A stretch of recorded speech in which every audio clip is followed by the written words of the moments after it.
welcome back, everyone. And we're gonna keep rolling through. Let me just clear up our page here. There we go. All right. So we're at the fourth quarter here. And we might know that fatigue is setting in. And so I'm going to work through some of this. My apologies in advance if I skip past a few things, but I'll include them all in the PDF of the slides that I send. So you're going to be able to go through and access those. And like I said, a lot of this content is in that cultural responsiveness field guide. But what I want us to do is, as I described last time, I want us to go into this personal matrix and get a chance to experience that activity. And so this is, it kind of looks similar to the elements of culture activity, but it is different in that it is for and with students as opposed to with staff. And you can do this a few different ways.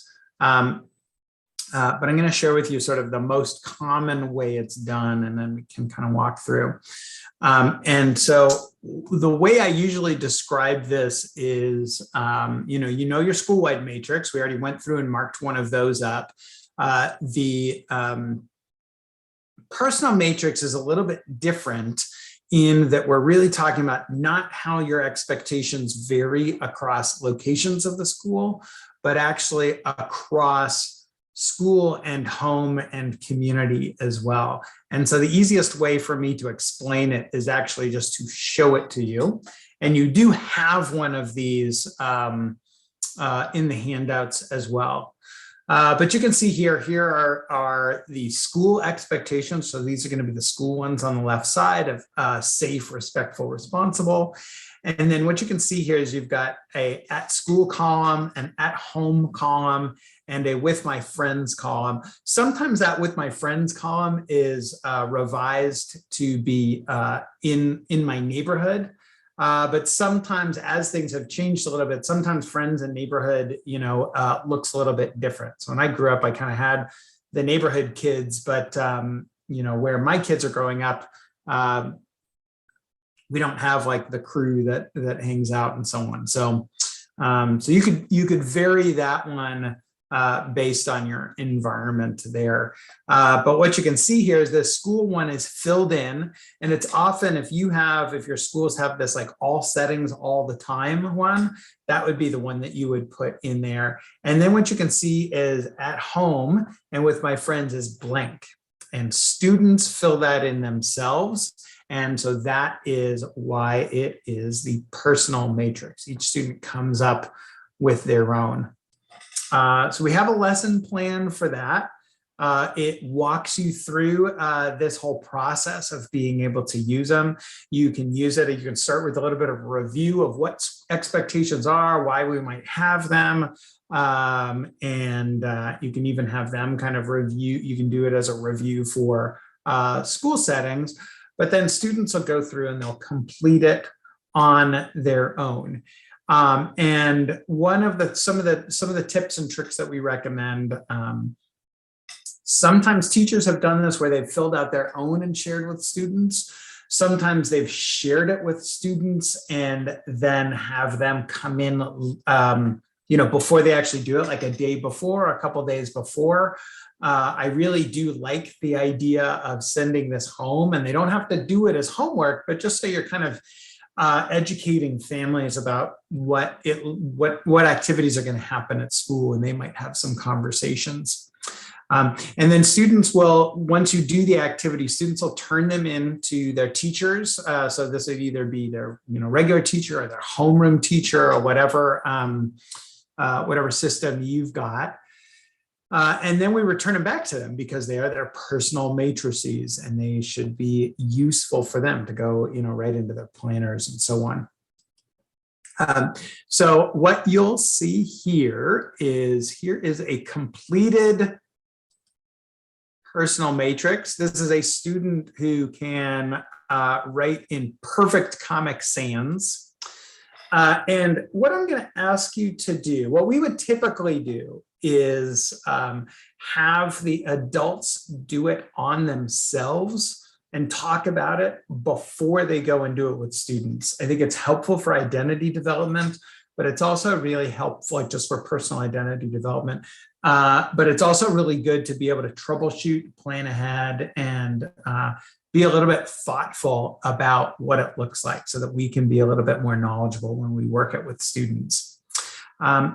So what I would like you to do here is take a look at this personal matrix and write in the chat what comments you see. And I'm going to do a little bit of pre-correction here. I'm going to say, watch out, because one common trap that we can fall into is this deficit approach of assuming that students' home lives are awful because they don't get good instruction in their behavior at home, or students don't have supportive friends, so therefore what they're learning is not good. So I want you to be looking out for things that are either positive or things that are different that make you sort of be a little thoughtful about it. So go ahead, take a look at it here and see what are some of the things that you notice.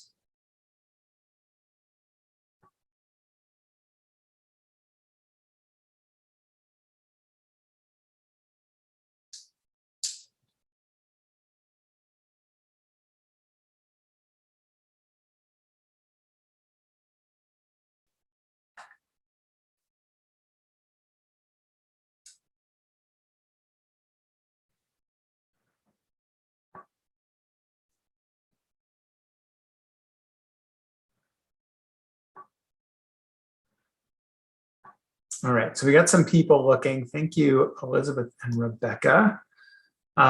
Looking across at the top in the safe area here.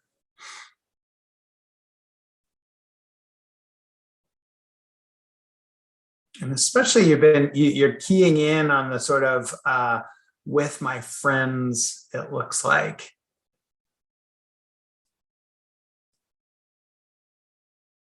All right.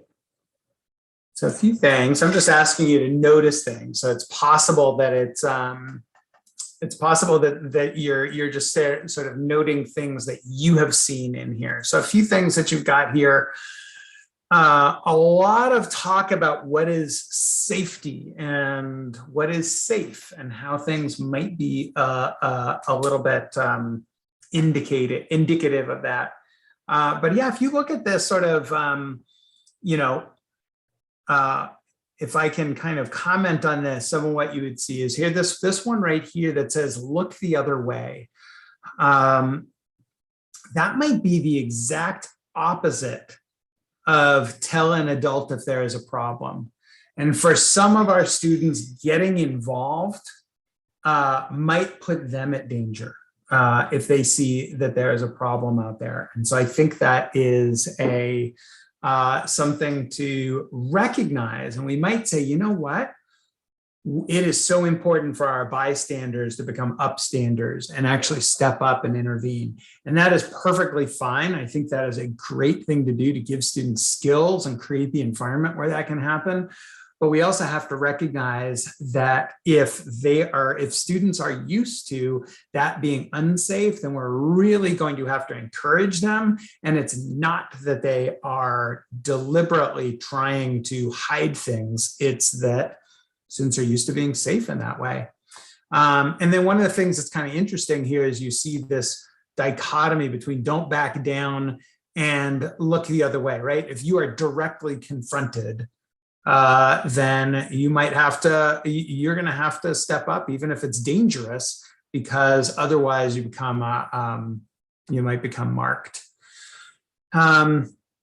So a few things that might fit in here, right? Don't talk back. Okay, so that might be something that's keeping us safe.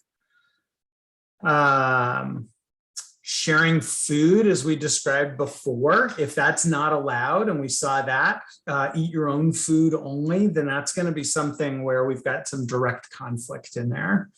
Some behaviors that are expected or fine at school with, or with friends might not be okay at school. Sure. So there are a couple other, yeah, so Mandy, you identified here something really interesting, that the home column is much more collaborative and maybe a little bit more collectivist than we have here. This sort of school column right here is kind of lined up with a sort of traditional, independence and striving to be the best, striving for excellence and so on, individual achievement being more important, where you've got here, Rebecca saying, share credit for successes, that is a big thing, help your family out first.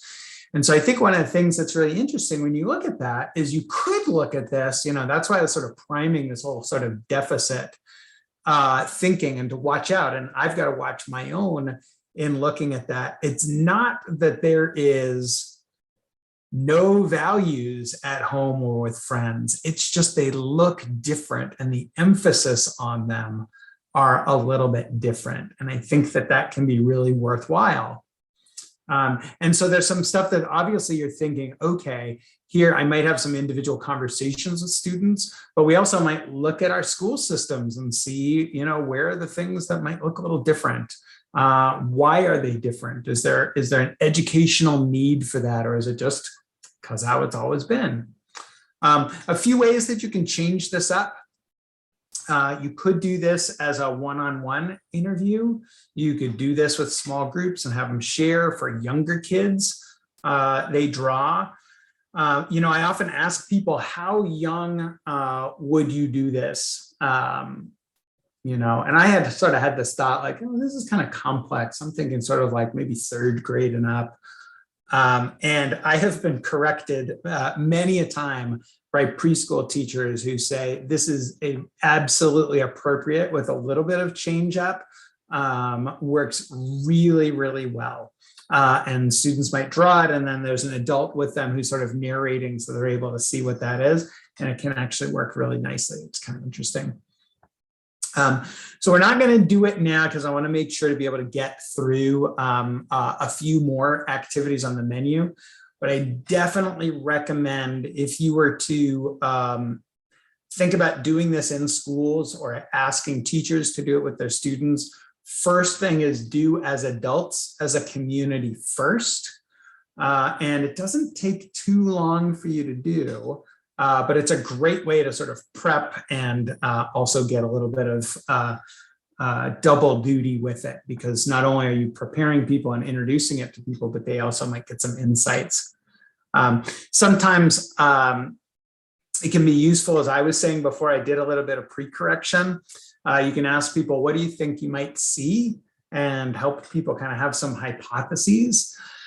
And sometimes they might identify a bunch of deficit thinking. I had one teacher stand up and say, I don't think my students have any responsibilities at home. I don't think they have to do anything.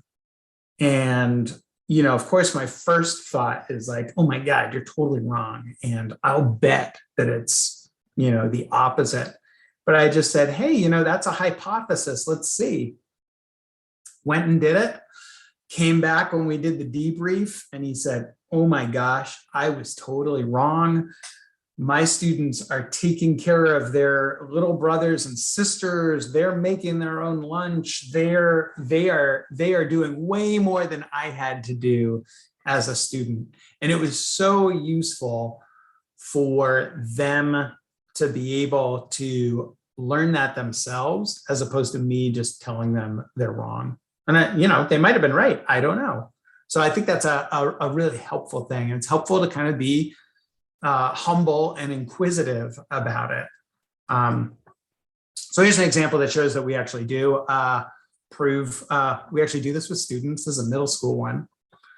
You can kind of see here, sometimes people say, oh, all my rules at home all the rules at home are like, no, no, no, no, no. And it's like, well, turns out that's what the students see as well. It's not uncommon. Here's an example. This is a young grades one. I think this is first grade. So students is doing a combo, maybe this is second grade. Students doing a combo of writing and drawing in there. And then here's those preschool ones where the students are drawing and then the adults are coming in and connecting. You can just see like how much you can learn.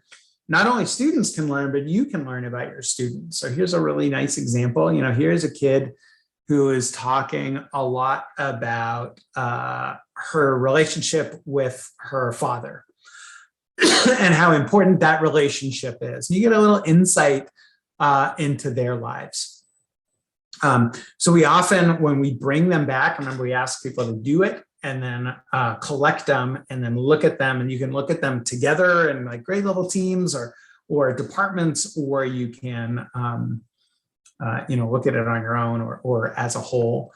But I like to ask, what's consistent with what you expected? What was surprising? And then prime this, what was something positive? So they should be looking for those different values or their own values showing up out there. And then we can go through this process of where are their similarities and where are their differences. And similarities are great for using language across. One of our teachers decided, I used to have classroom responsibilities and classroom jobs, and I'm going to change it to chores because that's what students are used to. That's familiar for them. And so let's make it a little bit more similar. At least I'll be able to bridge that. Then we might say, where are there going to be cases where there are going to be differences? And if there are differences, I like to go through this process of questions. Are those different school rules necessary for positive student development? And they're going to somewhere it's just like, no, they aren't. So that share food example, you might look at that and you say, you know what, that is really, really easy thing for us just to change school so that it's easy enough for families at home to be able to not make as much of a leap. But then there are going to be other times where we're going to say, yeah, I think maybe those different school rules might be necessary. So don't back down is a pretty good example of one where we might need to say, you know what, for safety, for however many of us there are, we might need to do something a little bit different, teach something a little different. And so we just, instead of saying that's wrong or you're doing it wrong, what we want to do is just acknowledge that we're asking students to do something different and then teach and practice throughout. So lots of resources for that one, for teach and practice. All right, and I'm going to make sure that we get through a few more of these. And I do want to end with some time for questions. All right. I saw this sign at a garden store and I thought it was useful. I don't know any students who thrive on neglect. I know there's a bunch who might look like it and act like it, but not necessarily actually be the case. So that's why it's really important for us to have good systems to be able to acknowledge students for when they're doing things the right way and celebrate those successes with them. And so I am sure you are all familiar with a ratio. Usually the actual one from the research literature is this 5-to-1, 5 positive or neutral to every 1 corrective statement that we have here. And that's that connection as I was describing. If you wanted to know, that 5-to-1 ratio actually comes from the relationship literature. So John Gottman Linda Gottman did research and found the strongest predictor of whether couples would stay together is this 5-to-1 ratio, more than anything else, more than similar activities, more than financial security. It's really about that. And so we think about that for what we're looking for, and think that if we look for the behavior that we want to see, we're going to see it more often. So I'm going to do this little activity with you here. And some of you, this is going to be really easy to do because you've got groups of students either that you've worked with before or currently working with. Some, this might be a little bit of a stretch, but I'd like you to sort of think about this a little bit. So there's a few ways of making this happen. But I want you to do in your head is to list the 5 students with whom you have or did have the best or easiest relationships with, meaning it was easiest to build a really strongly positive relationship. Okay, so I'm going to give you a minute to do that. So that might be in a classroom that you've had, it might be students that you've assessed, it might be families with whom you've worked, but think about that. 5 students with whom you've had the best relationships. And you can write their names down.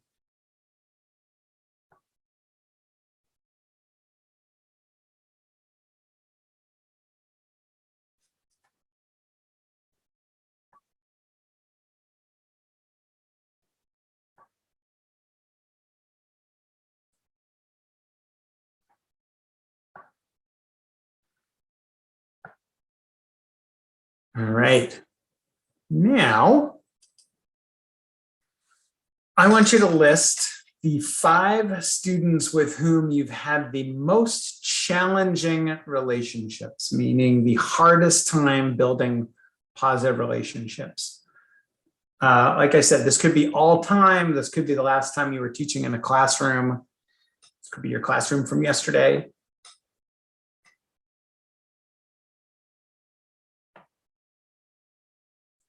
I guess you could do this. So I mean, I guess you could do this with adults. I'm not 100% sure on that one though.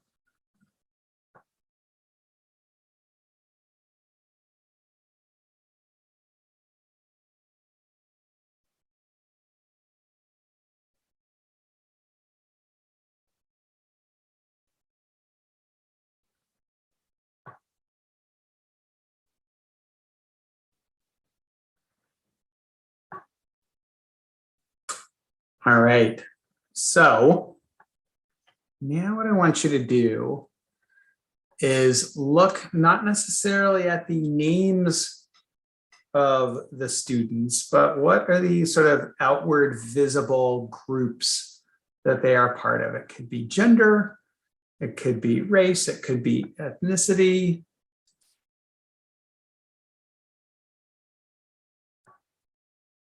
Do you see any patterns in there? Do they look similar to each other? Do you see some patterns in your 5 best and your 5 most challenging? Do you see some similarities to you? Do you see some differences to you?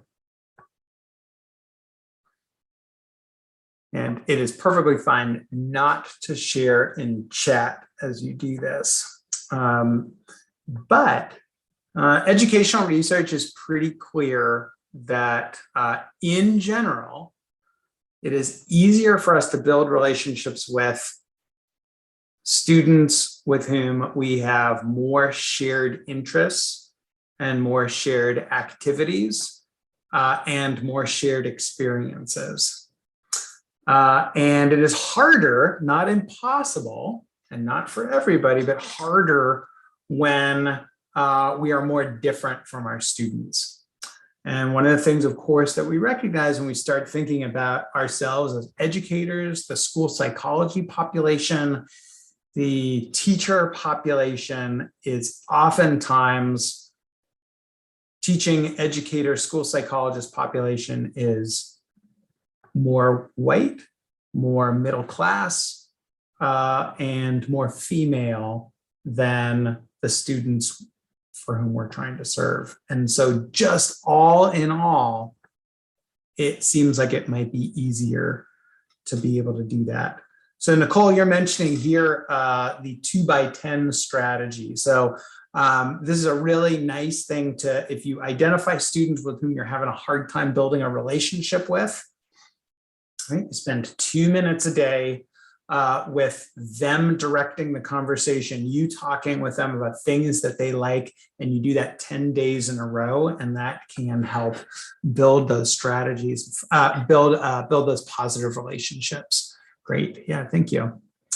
So let's talk about what we can do about this. And let's talk about one of the things that we know is the most effective interventions we can use to improve behavior, and that is behavior-specific praise. And we got to ask ourselves, well, is this practice that we know is an effective evidence-based practice? Is it used equitably? Is it even, how about this? Is it used equally across all student groups? And the research is pretty clear here that Black or African-American students receive lower rates of praise and higher rates of reprimand, even if their behavior is not any different from their peers. We've got multiple studies showing that. However, the good news is that providing coaching on increasing behavior-specific praise, particularly for students of color for whom you don't have high rates of praise for, can increase our positive to negative ratio, and also then decrease office discipline referrals, which is pretty exciting. So I'm going to share with you a few ways to really work in this area. One of them is simply doing some self-monitoring for how equitable we are with our use of praise. I'm going to share with you a tool that you can use. I'm going to walk you through it really quickly, but it's okay because you can find it fairly easily. And it is a free mobile app that you can use, that you can put on your phone and have it show up on your watch. If you got a watch that's connected to a phone, so that can be kind of fun. And it's called Be Positive. So I'm just going to give you a little tour and then describe how you might be able to use this to self-assess and improve that, or be able to coach other people on doing it. So you install it, it just works just like your regular app. You go to the screen here. It's got 4 different micro apps within it. And you'll find the first one up here is a reminder. And this reminder is simply a way to remind you on a schedule that you want to be able to use positive behaviors that you want to increase. So it comes automatically preloaded with opportunities to respond and specific praise, but you can add whatever you want down here. And so you might identify a student with whom, so as Nicole was saying, you might find a student with whom you're having a hard time connecting with. And so you can write in here a particular student in here, and then you can just set it for how often you want to be reminded and whether you want this here fixed or variable ratio. So is it every time or is it about every 5 minutes? And then you can change that timing on there. And then it'll notify you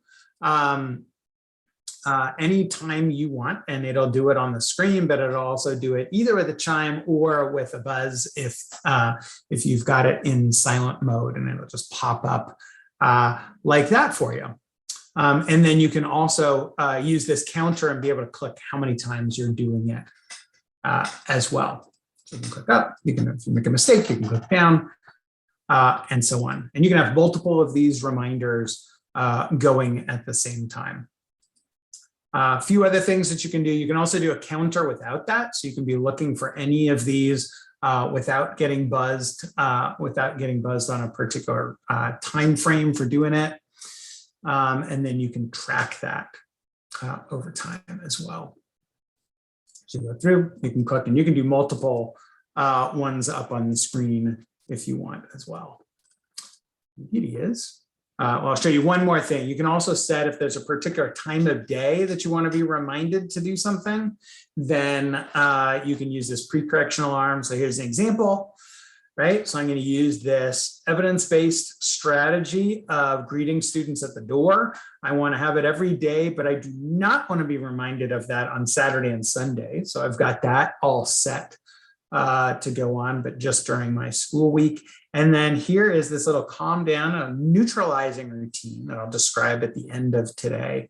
And you've got that at a very specific time before you have to walk into that board meeting. And boy, aren't we going to all benefit from deep breaths before we go into that board meeting? Oh my goodness. All right. And then of course you can look at your data and do progress monitoring over time. If you click on this progress button, you can see your rates for each of the sessions. So this is the last 4 sessions that have happened in there. So if you're interested in that, if you want to share it out, like I said, it's free. It is anonymous. You do not need to have an account or log in to do it.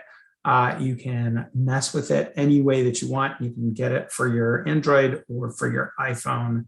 It pops through on your watch for either of those if it's connected. All right.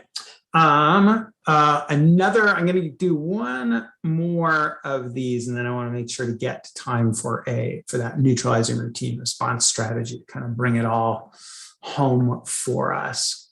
And so what I'm going to describe here is called a praise preference assessment. And what I'm going to ask you to do is, if you are willing, change things up just a little bit, kind of move things around. And I'm going to ask you to click on this link, and hopefully this link is the one that you'll get to. And I want you to think back to some time, it could have been this morning, it could have been yesterday, where you got some praise. And I want you to think about a time when you got it and that you liked it. And I want you to think of a time that you got it and you didn't like it.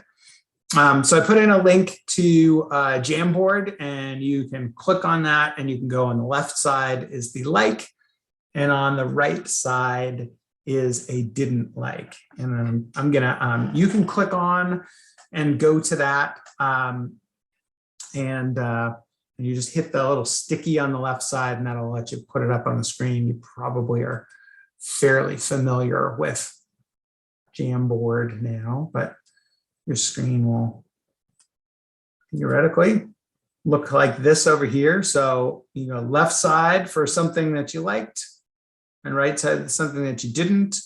If that is a little much and you don't want to navigate somewhere else, then you can just toss it right in the chat, and then just make sure to label whether you liked it or didn't like it, so we know. All right. So praise you liked. I liked praise when it was given one-on-one. So here is how it is happening. Oh, it looks like we've got too many people in there. So we're capped at like 27. So I'm sorry about that. I'll bet the regular Jamboard users who clicked on found it really well. If you want to, if you've done it and you want to leave, you can do that. We'll just spend another couple minutes doing this.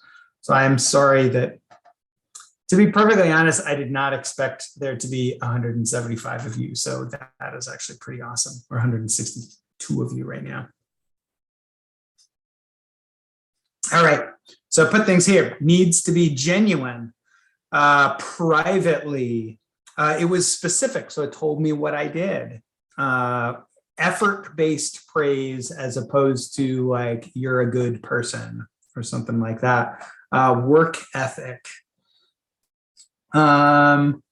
Really specific situation.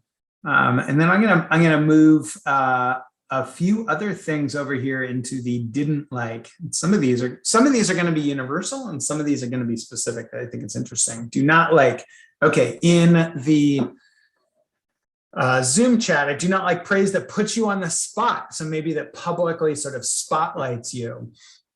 Being praised in front of a group, being surprised in front of a group. How about when somebody says, you did a great job and I was shocked that you did a great job? That doesn't sound like a lot of fun. Or praise that's coercive, meaning wow, that was awesome, and I want you to do that every single day from now on. Or praise when other people are being punished. So there's sort of a statement like that. Anything that is comparative to others. Some people like that, and some people can't stand that. Great. Okay. Well, I'm gonna close this out here. Thank you very much for doing that. And it turns out, if you haven't figured it out, that students are just like adults. They've got kinds of praise they like and kind of praise they don't. You may have seen some things on the dislike that you like, or things on the like that you don't like. And so what this praise preference assessment does is it allows you to ask a whole class or a whole school, if you wanted to, find ways that people want to get acknowledged. And this is a little bit like if you're familiar with a reinforcement preference inventory. This is like that, but it's not for the thing that you get afterwards. It's for the how you like to be signaled that you're doing it. So you can see here, here's an example. When I do something good, I want my teacher to. This is an actual real one from a study we did. Turned out it worked. Our class gets a link in the chain. I get a wow ticket. That's this one is the classroom acknowledgement system. This is the school-wide one. This is a sort of semi-public verbal praise. And then here is maybe a more subtle praise. And so what you can do is you can do this in a survey. You can do it as an interview. And it's pretty straightforward. So I'm going to kind of zoom through this. Basically, you just make a form, only put on things that you are willing to do. Don't put on stuff that or encourage people not to put on things if they're not going to do it or not going to be willing to do it. Sometimes people like this something else column right here. And then here's this other one, additional one you can ask at the bottom too. So yeah, you can go to this link here. All of the links will be available on the slides that I'll share a little bit later today. And so you can customize them any way that you like. And then have students identify what they like and what they don't. And then what you can do is you can take this and do it two ways. Number one is you can say, okay, for this student for whom I really want to build a positive relationship with, that's going to be I'm going to really pay attention to those few students, but I'm also going to look, and if nobody likes my class-wide acknowledgement system, then that's a pretty good cue to change it up, to make it work a little bit better. So for us to be thinking about that, I think is really, really helpful. And so if you want some resources on it, there is an overview, and also this includes a video that's a voiceover PowerPoint slides, and then those editable sheets. You can find a link to that document right there soon enough. And you can see lots of different ways. You know, the most important thing is that we're increasing attention for the behavior that we want to see, and we're doing it in a way that is responsive to those students, culturally responsive, but also just really seeing those students' individual preferences laid out there. I'm going to just mention one really quick. Is called planned praise, and you can get some details on that, but I really like this one, especially for students with whom you're trying to build a positive relationship with them and are not being incredibly successful, but know that you want to be able to acknowledge students. And so it's a really nice, there's a whole worksheet that you can walk students through for that. But what I really want to do is I want to get us to the spot here. Give me half a second. Okay, when we talk about responding instructionally to unwanted behavior and tying us back to the beginning of the day and thinking about implicit biases, one of our really, really strong strategies that is basically part of something we do every time we're working with schools is called a neutralizing routine. So, and for a neutralizing routine, what we're really talking about is how do we respond during those vulnerable decision points, right? Those VDPs, and how do we do it in a way that is instructional as opposed to exclusionary? And how can we respond in line with our values as opposed to others? And some of you, I'm just gonna share with you here this quote. Some of you are gonna like it because it sounds like little kids. Some of you are not gonna like it because it sounds like little kids. Still think it's useful because it matches what we're describing. When little people are overwhelmed by big emotions, it is our job to share our calm, not to join their chaos. Okay. So we do not fight fire with fire. That is not an evidence-based practice. It's an evidence-based practice to fight fire with water. So let me describe what this kind of looks like. If you remember here, we were talking about those 4 boxes. This is a little bit different than what we were showing before. And the reason for that is this is not students' behavior. This is actually my behavior teaching in the classroom, teaching high school remedial reading for me. All right, so I still have this for my setting event, lack of positive interactions with the student. I'm tired. Student makes loud complaints about work, which I can view as constructive feedback on my level of differentiation of instruction, or as defiance. And if I view it as defiance, then I'm likely to send that student to the office. Student gets out of the situation, I don't have to deal with it, but we are building up those pathways to that coercive cycle. So what a neutralizing routine does is it creates a little bit of space in between the student's behavior and my response to it. And so we've got this sort of self-instructional routine where we catch ourselves when we see that student behavior. We ask, hey, is this one of those vulnerable decision points that we talked about in our meeting, or that we looked at with our data, or that I've identified for myself as a triggering behavior? And then if so, instead of my knee-jerk reaction, which is to send a student to the office, reprimand a student or whatever, what I'm going to do is instead use an alternative response, right, that I have practiced that looks a little bit different.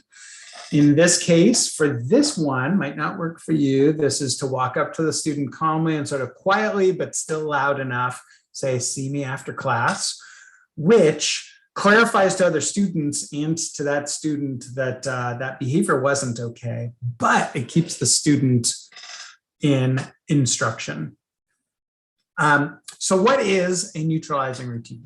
So a neutralizing routine, it's a self-instructional response to unwanted behavior that we're going to use, especially when we've got our VDPs rolling on. And as you had identified before, I think it was Dr. Brown who identified before, that maybe we are all in a time of increased stress right now.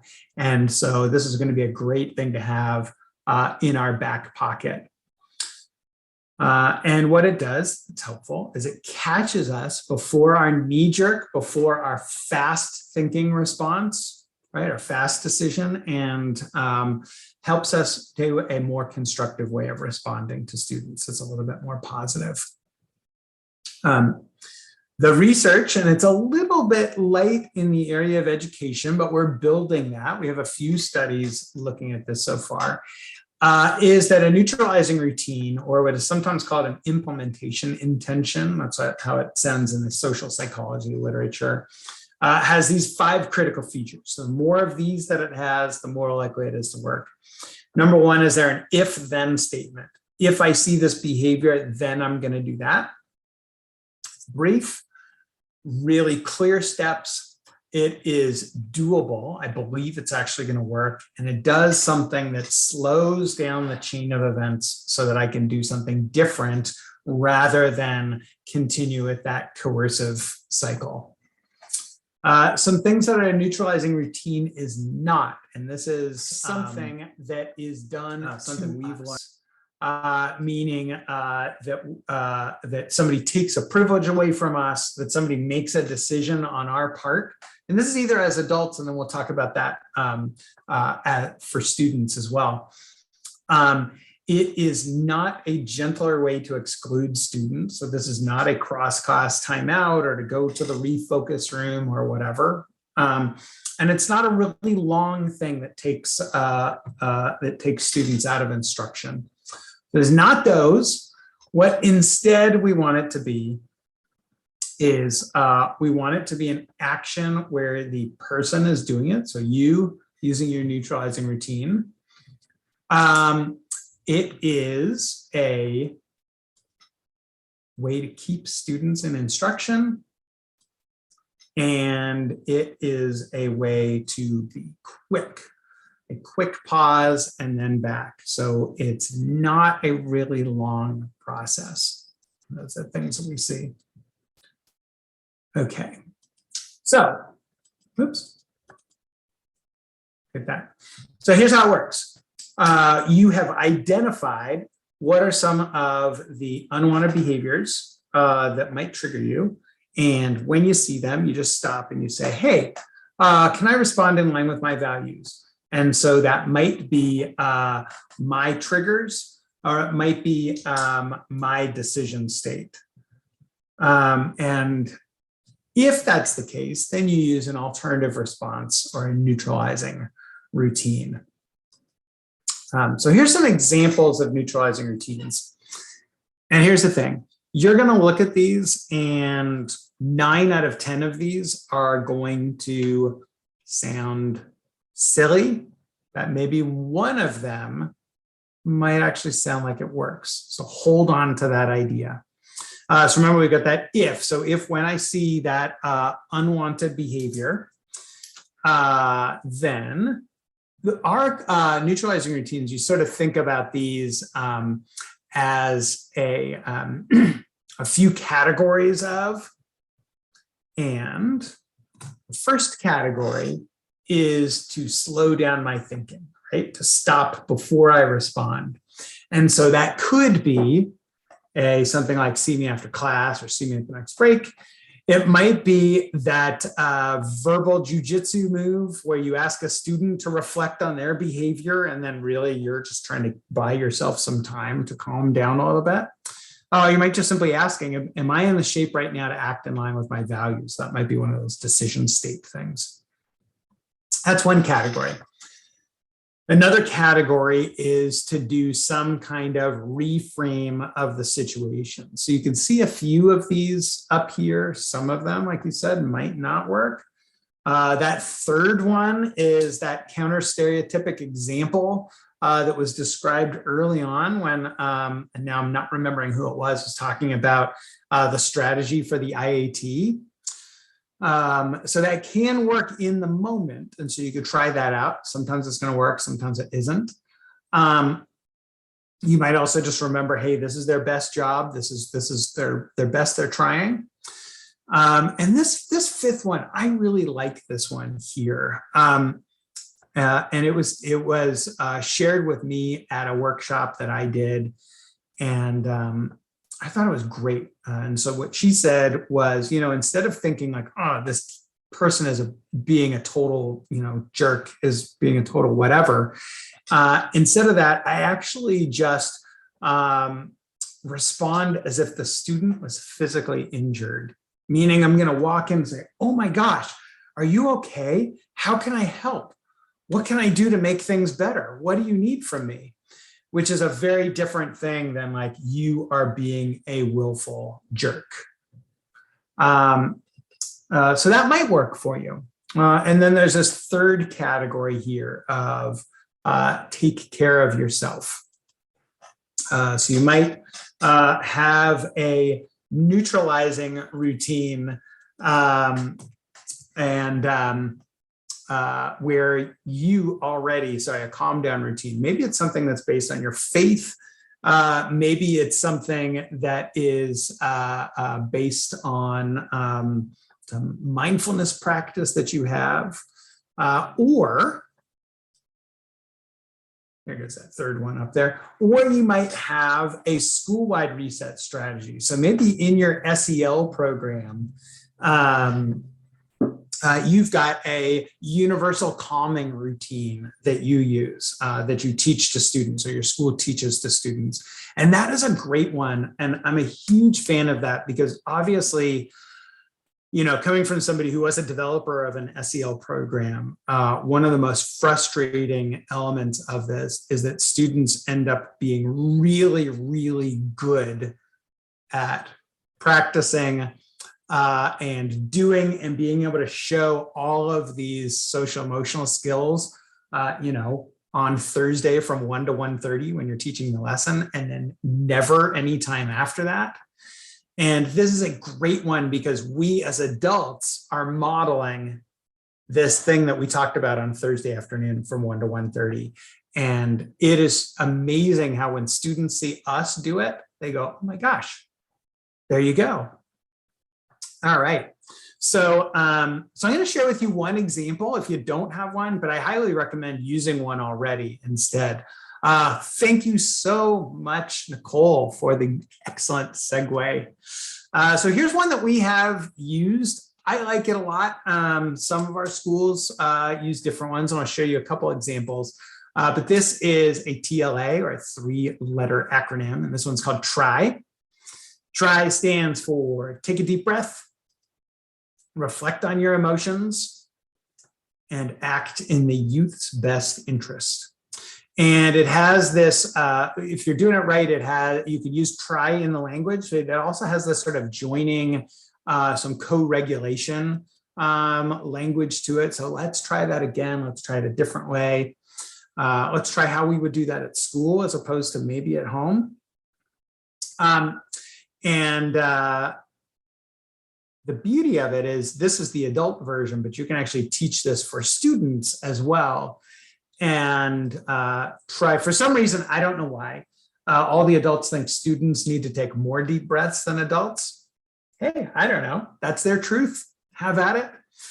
So it's try for students is take 3 deep breaths, reflect on your feelings, and then you got this. Keep at it. Keep going with it. And so, if you've got a social emotional theme of, let's say, like a growth mindset approach, then this fits in really, really well with that. We have this try sort of idea. We're all going to keep making mistakes. We're never going to do it right the first time. So we just got to keep practicing and keep at it. So there's a lesson plan. You can go click if you want to use that one. That's fine. If you want to use a different one, please have at it. There's lots of different ideas. Some of you might be familiar if you're in working in preschool programs using like early childhood PBIS or the pyramid model. This is a common neutralizing routine that's taught called the turtle technique, or Tucker the Turtle's turtle technique, if you want to add a little bit more alliteration. So Tucker the turtle, when he gets upset, he thinks stop. He goes into his shell and then comes out when calm and thinking of a solution. So that's a program-wide one. Some of you are going to flip out because you're like, oh my God, if I show this to anybody, they're going to think it's just for kids, when really it's actually more for the adults than it is for the students. Okay, so question for you all. Do any of you already have and use a neutralizing routine? And I'll give you a little prompt here. Maybe you don't use one at school or at work, but maybe you use one at home with a family member, with a child, with so on.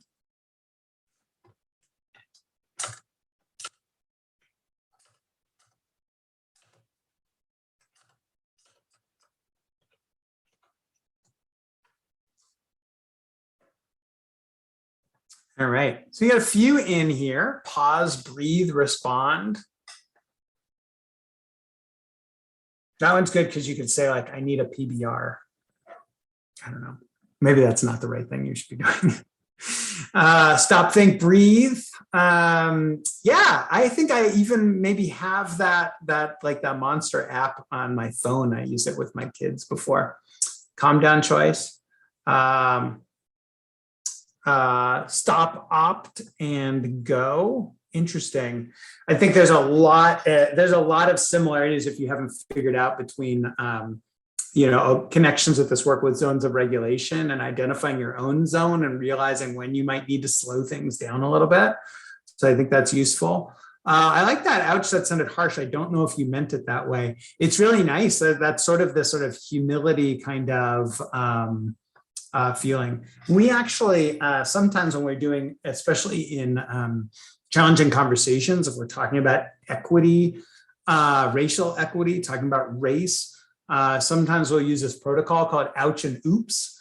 If somebody says something that's hurtful to you, maybe you're not able to articulate it in the most perfect way that's going to be restorative, but you might be able to just say ouch, and then somebody recognizes that and say, oh, okay, I hurt somebody. I didn't mean to, but I hurt somebody. So I'm going to apologize. And sometimes people use this protocol of ouch and oops, which is the oops is the, I'm upset about somebody saying ouch, and I don't know if I've got the right way to say it. So I'm going to say oops. And that really just means, hey, I'm sorry about that. A lot of people putting themselves in timeout. Name their emotions. Sure. Absolutely. Anytime you're able to take that internal monologue about your social emotional state, about your emotional regulation, and share that broadly, I think that's really, really helpful. All right. So once you've got that, obviously one of the key things is, and this is really important, you've probably figured this out, but if any of you have worked with students or yourselves who have that impulsive hair trigger response where they go from, regulated to like, boom, explosive anger, that it takes a long time to slow down that trigger. And sometimes this is sort of like, okay, the first thing is like figuring out at the end of the day, wow, I really flew off the handle this morning. And then it's like, oh, I really flew off the handle half an hour ago. And then it's like, oh, I really flew off the handle and I did the wrong thing. And then you're kind of like catch yourself like right as you're about to do it and make the wrong choice. And then eventually you can catch yourself before. But I think being able to use that idea of shaping is really helpful. And so once you've done that, once you've identified it, then we start thinking about how can we help. We use this process of having people share, kind of like what you just did in chat, with how they're using theirs. Then we have people do some self-assessments, and you can even, like add it into Be Positive, for example, and some visual prompts. So here is a poster that a school we were working with used for try. Here's another one. This is very similar to the pause, breathe, and respond, with pause, breathe, proceed. And then here's one that's even more basic, take 5. And we often will do for students and adults, give them some bracelets just so they've got some cues to be able to do it. But if you haven't figured it out, some of it is the cues to do it, and some of it is practicing it when we're calm and regulated so that we're able to use it when we're dysregulated. And we can think about practicing our neutralizing routine as a great pre-correction strategy before situations where we know there might be some VDPs that pop up. And that's for us and with students as well. So if you're interested in knowing a little bit more about that, there is, once again, a sheet that you can go through that's got a lot of resources for being able to do that. And then I'm going to share one more thing and then save some time for Q&A afterwards as well. So this last one, make decisions based on data, right? We know that it works well. One of the things that we want to make sure that people are used to doing is actually looking at their discipline data disaggregated on a regular basis. We recommend looking at it 4 times a year. Some of these numbers can get a little funky, and if you haven't noticed, some of them are a little bit harder for us to use for progress monitoring. So for example, if you were to say, oh yeah, we just want to look at that risk index and we just want to see the % of students who we send to the office and see if that changes throughout the year. Guess what? If you know something about statistics, they will go up throughout the year no matter what, even if you're doing a good job. So don't use a risk index unless you're cutting it down for, by quarter or something like that. The risk ratio, however, that one will stay similar because each of your student groups has the same amount. So that just dividing that risk index by a comparison group is useful. Looking at it, setting goals is particularly helpful. The reason why I say you don't necessarily need to look at it monthly is these things can bounce up and down a lot, especially if you don't have a lot of referrals in your school. So we haven't found it particularly helpful to do it. It's perfectly fine to look at, and if you want to look at it as a team, but in terms of sharing out with school staff, bigger fans of looking at it quarterly. All right, and then the last strategy I want to share with you is actually asking your students for input into your school behavior support systems. And we have a set of surveys. They're not quite school climate surveys. They're really kind of the sort of input. How are you experiencing your school behavior systems, and how can we improve it? What's some advice that you have in there? And so if you want to use this, it's called we just changed the name to formative input surveys.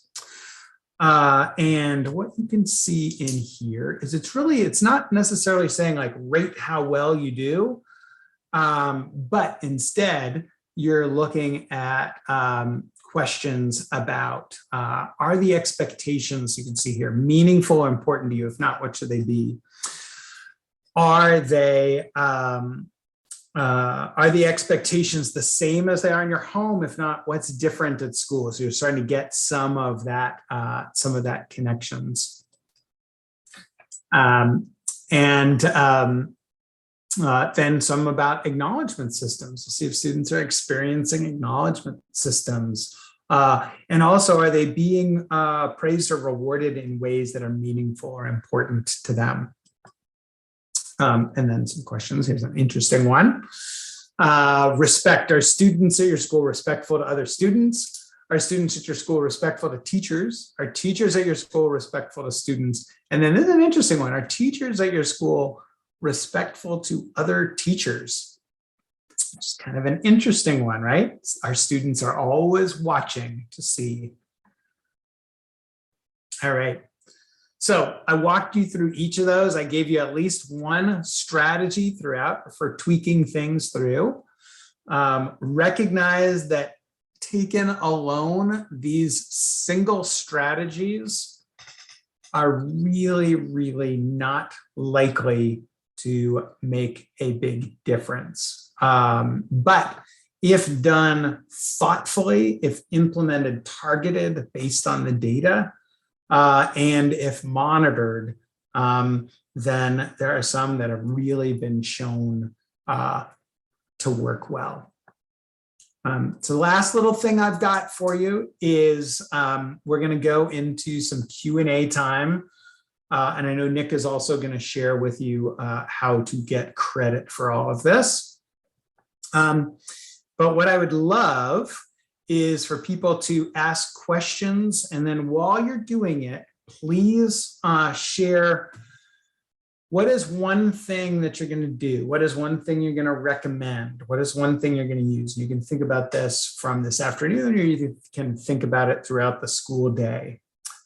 So use that as a statement of what you're going to add. And then if you've got a question, ask it as a question in chat. And so then I'll be able to look at both of those throughout. And like I said, I'll make sure to get the slides to you so you can get those links to all of those. All right, now it's your turn.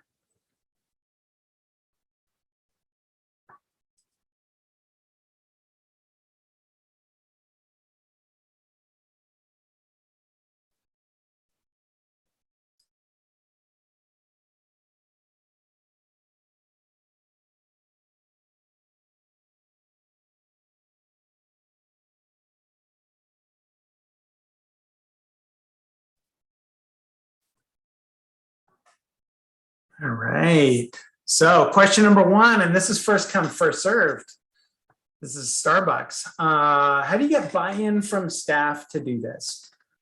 Here is what I would recommend. I don't have one magic thing that gets everybody all bought in, but I have found that talking through, if you saw the way that I walked you all through this morning, can be a little bit more gentle than just here are our data, we're all bad people. I think it's perfectly fine to, share the data and feel bad about it, and don't feel like, oh, I'm not supposed to induce discomfort, because I induced a whole lot of discomfort with you all today, or at least I tried to. Maybe I didn't get it all. But when we do this, I think it's really critical that by the end of a session, people know that there's something they can do a little bit differently. I used, it's also been really helpful to use those VDPs, vulnerable decision points, and then EDPs, equitable decision points. Adding the EDPs is really helpful, and from my perspective, because it stops from saying, I'm being blamed for being a racist. And it's more saying, here are the situations where I can act in line with my values. And here are the situations when I need a little bit more help. And to be able to walk people through that process, we've had a really good experience with being able to share and have people go, oh, we have a VDP. I'm going to share one specific example of physical aggression when students transition into the classroom after lunch for fifth graders. And all of a sudden now, instead of saying, oh my God, this is a big societal problem, we're able to say, oh, well, what is it about that transition? And what are the skills we want to teach? What are the things we want to reteach? What are the environmental changes we want to have? And then all of a sudden people start building a plan that helps support students, as opposed to makes us think, well, I'm just going to throw up my arms.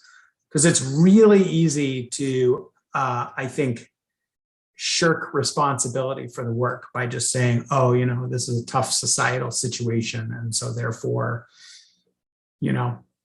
my classroom is just a reflection of society and anger that's out there. That doesn't solve everything, but I always just recommend, don't worry so much about a few naysayers.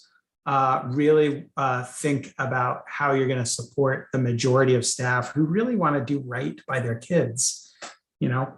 Nobody went into education to be like, I'm going to send all my Black students to the office. Like, that's just not a thing, but yet that pattern is there. So how can we help people do the work better? All right, so I'm just gonna look through here. Sharing data on bias with staff. Yeah, remember, we have tried to start with sharing just inequity data, just sharing, the risk ratios or risk index. And it doesn't work well unless it's connected with more related to it. So see a few people talking about revisiting expectations, either using the expectations of matrix review, elements of culture. Let's see, let me move here. Do you think that information about expectations in school versus expectations at home would be useful to collect as part of an FBA?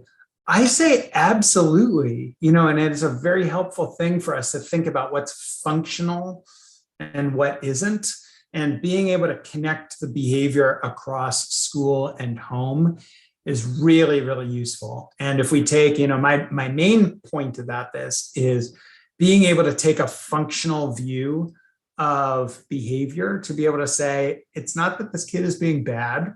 It's not that this kid listens to too much hip hop, right? It's that it actually probably works and is desired and is something that's been taught before. And so we just recognize, we got to ask ourselves, am I criminalizing behavior that's different, not necessarily bad, right? It's just unfamiliar to me. So we're sort of talking about that with hallway behavior might look a little bit different. And I might say equate different with wrong if I don't have that cultural humility.